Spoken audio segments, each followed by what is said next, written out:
Hello, EOJ editors.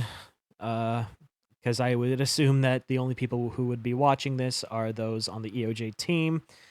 It is me, Patrick, and I'm here to teach you how to do the swipe that we are going to be using in the editors, not editors, in the episode editing.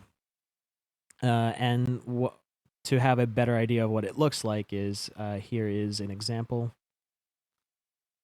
Something along the lines of this.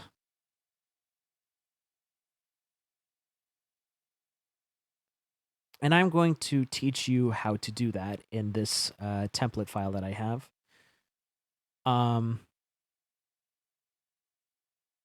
So if I zoom out real quick, you can see that Athena is not in her defense bench area yet because I've chosen to add that last in this tween.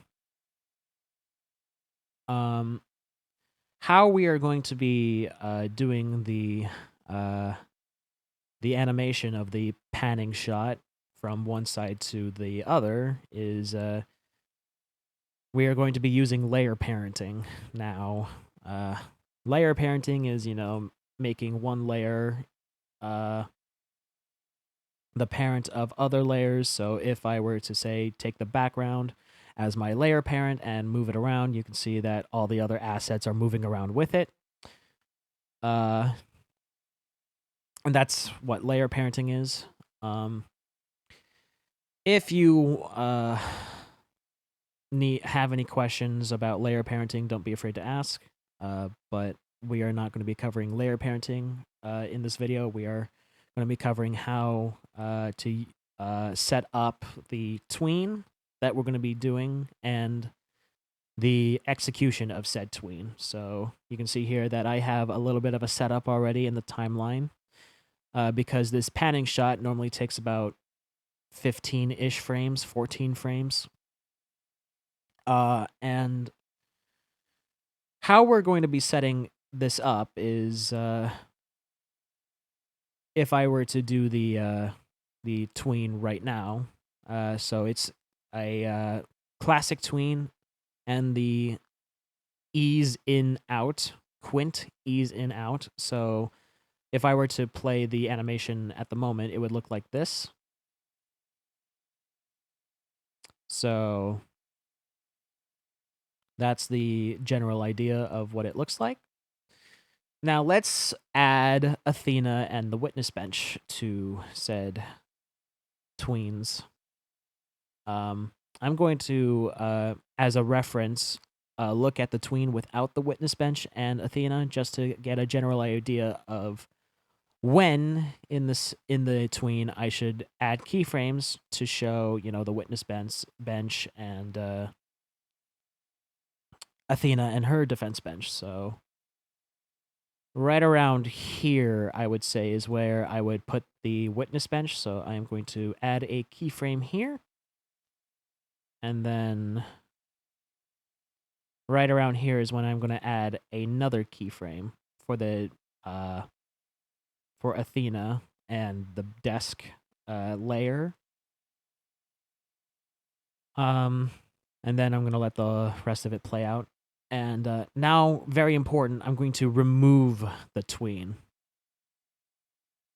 So that way I can set everything up. So here on the bench here, I very important as well, put the keyframes on the background layer as well. So this layer here, the background layer, make sure those keyframes are set as well. I am going to, for time's sake, I'm going to copy a desk here and put it, copy and paste here.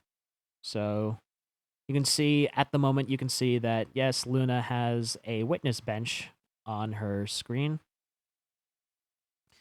And normally if you parent that and do the animation, it would look something along the lines of this. So let me parent the desk on this keyframe to the background.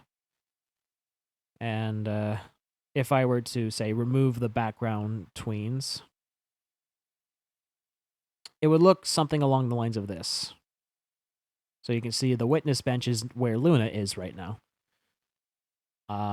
In order to make sure that the witness bench is at its proper spot, I am going to create a keyframe in the background layer and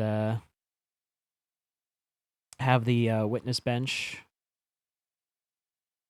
Let me find the witness bench real quick.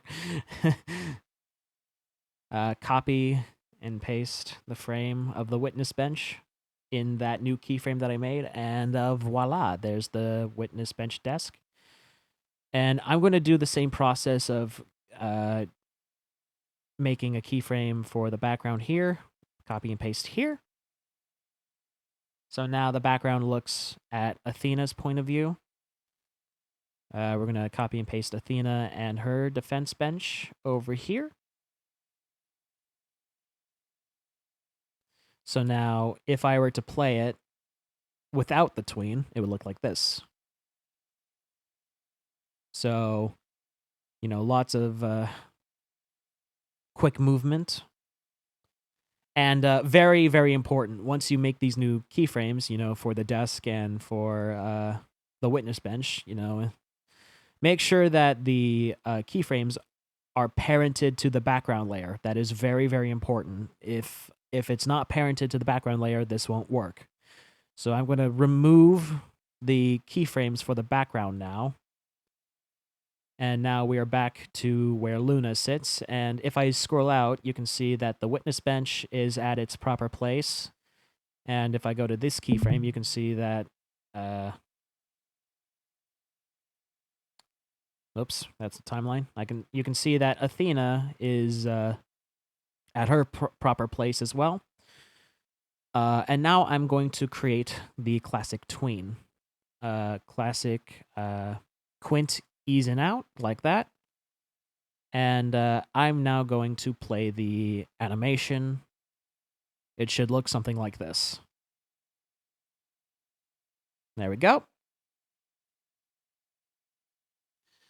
And that is how you would do the panning shot in Adobe Animate.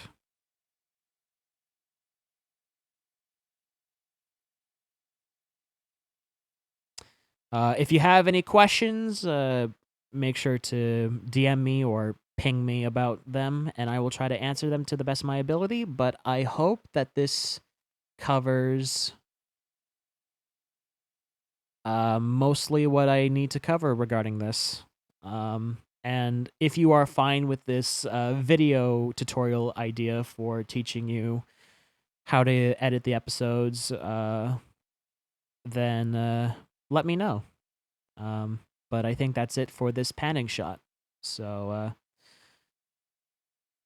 I hope that you learned about how to do it to the best of my ability in teaching it. And give it a try.